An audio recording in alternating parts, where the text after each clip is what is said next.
Kani ketika batesi TV, bat pidang pet yaki kubur baman kasni, balawan rasha pi da ka orange nisan, lom so po niya fabricate Shillong, ringkat bat ka BDW International School Nongmansong, Langkarding Shillong.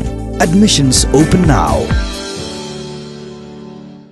Ka Confederation of Meghalaya Social Organization kabalong kasunjuk jong kiseng balang beper jong kejala Meghalaya haga ship ho tarik uklalang kot 8,000 arpo kala Kynthoh teng ya ka jingbum keren syai jong ka Bharatiya Janata Party Meghalaya Unit laka kentai ni ka Krishan ya ka Citizenship Amendment Act 8,000 kat kendai. Haga jing keren bat kilat pathai kubor u chairman jong ka Comso u samla Robert Jun Karjarin ula Kynthoh teng ru ya ka jingpen kubum jubor jong ka National People's Party ya laki dekot jong ka seng bakinam keren AA laki Krishan lani persya ya ka Citizenship Amendment Act 8,000 kat kendai hadian baka MP jong ka ni ka party natura ka Agatha Sangma dangshen kalapan pau baka ai jing Krishan ban penlong ain ya ka Citizenship Amendment Bill 8,000 kat kendai hapo ka yeng dorbar thau ain jong kari.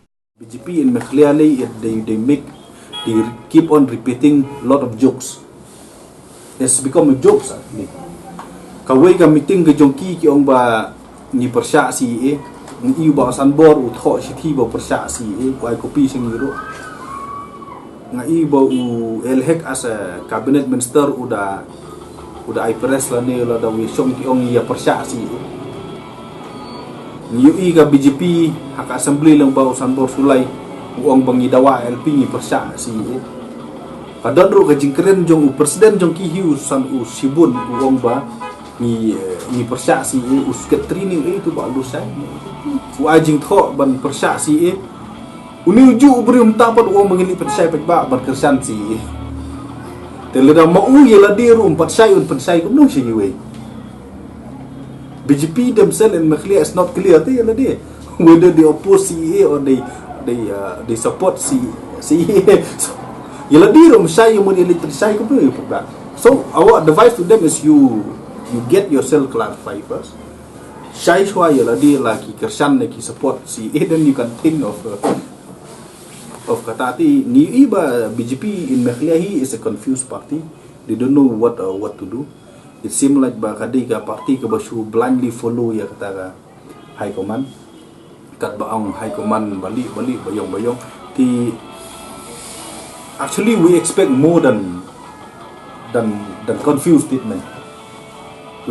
From Comso we expect more than a confused statement. Ti nakliang jongi hiting yo iba kata ka jinglit pensai jong ka BGP keleng it will not work. Balikan trikam nomor ba they themselves confused. So when you are confused, how can you make other people understand?